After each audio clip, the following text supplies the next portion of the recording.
Hi there, deckhands, up for some non-nautical hullabaloo, because it's time for Get Hype.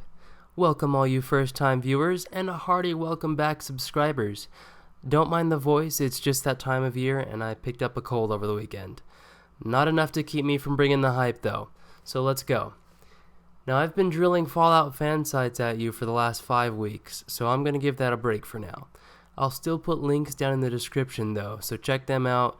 And if you have any recommendations for good sites, don't hesitate to suggest them in the comments. It's not all hype this episode, and I like to save the best for last, so let's get the controversy out of the way first. On the last video, I got an interesting question in the comments that I hadn't given much thought to before. Let's Play Fan 666 asked, "What do you think about casualization?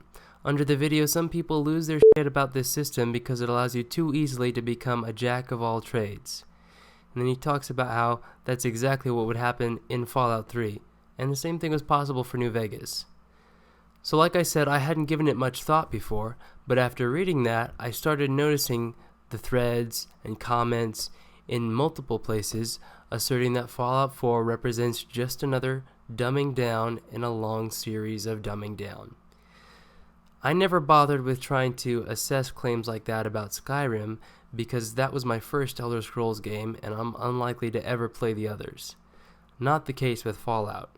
This is a series I'm well acquainted with in terms of both lore and gameplay. Some of these arguments can definitely be justified. Others, to put it bluntly, are nonsense. Ultimately, I land on the no, this is not a casualized game side of the argument. So let's get at a few of these points. First, the dialogue and transition to a voiced protagonist. I'm going to frame this with a question. How many of you have really sat there while playing Fallout and thought to yourselves, you know, this would be way better with a voiced protagonist? Really, show of hands, I want to see them. Folks, I understand if you're okay with change, but no matter how you slice it, the system as we've seen it hampers roleplay compared to what we used to have. Plain and simple. Now, it's totally possible that there's more depth to the system than what we've seen, but let's be honest, probably not. It fundamentally changes the narrative style of the game. We'll just have to wait and see if that turns out to be for better or worse. Actually, this is probably the only claim of casualization that I can really justify. If there are others, feel free to leave them in the comments. Another one, for some reason, has been the inclusion of the building system. How on earth? In what way does an added optional crafting system do anything but benefit roleplay opportunities? There's really not much else I can say to respond to that concern. It makes so little sense. Next, the level cap. As with the building system, I simply cannot see how this impacts your game at all. A level cap is nothing more than arbitrary limits that really only benefits multiplayer games. I can't imagine that people need the game holding their hand to tell them when their character is complete.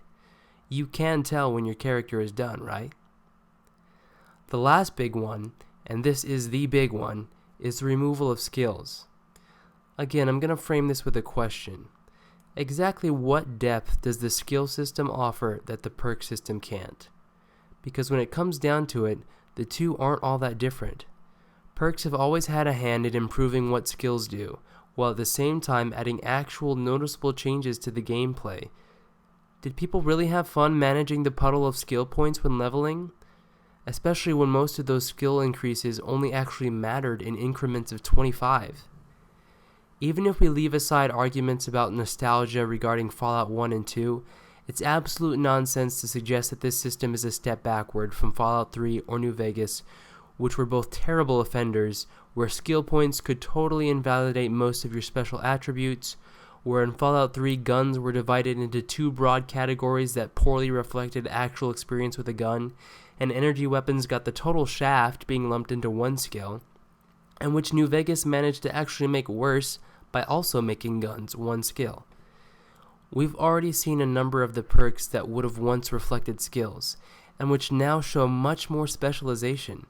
A perk that specifically benefits non-automatic rifles, which naturally isn't the same as being proficient with automatic weapons, and vice versa. To be fair, we haven't seen all the perks yet, But is there any reason to assume they stop there? As far as I can see, the new system is objectively better than what we've had in past games. Now these are just the things that I've heard being harped on, so if there are others, please mention them. Like I said, I come down firmly in the not casualized camp, but you're welcome to try to change my mind. But let's talk about something that really could make or break arguments for Fallout 4's casualization, which Bethesda's been mum about since the reveal: difficulty settings and hardcore mode. The only fuel for speculation we've had about a hardcore setting came in the recent endurance video, where Vault Tech advised that our bodies must be well maintained and shows a diagram of food and water invigorating our man Vault Boy. But as with most of the promotional material so far, it doesn't reveal a sliver more than Bethesda wants us to know about it, and could mean nothing more than telling us that food and drink heals us just like they always have. Personally, I'm hopeful. Hardcore mode was just another layer of fun in New Vegas and completely optional. I'm definitely hoping it makes a comeback, and they can make a lot of improvements to it. We at least know that cooking, which was absent from Fallout 3, will be added, so there's that if nothing else. We've also learned that AI will be able to behave a little bit differently in Fallout 4, thanks to new abilities that enemies have to interact with the environment. With rad scorpions and mole rats now able to burrow, ghouls climbing out of windows, and death claws in sewers, it's no longer a simple matter of spotting enemies on the horizon and sniping them from a mile away.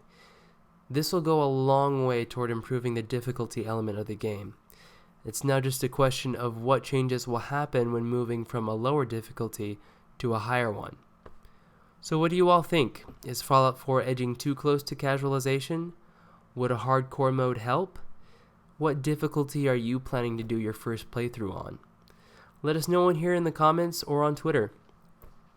That's the show for today, deckhands. Thanks for tuning in, and be sure to share the video with your Fallout friends and carry on the discussion. In the meantime, like, subscribe, and keep your powder dry. This is Daft Pirate signing off.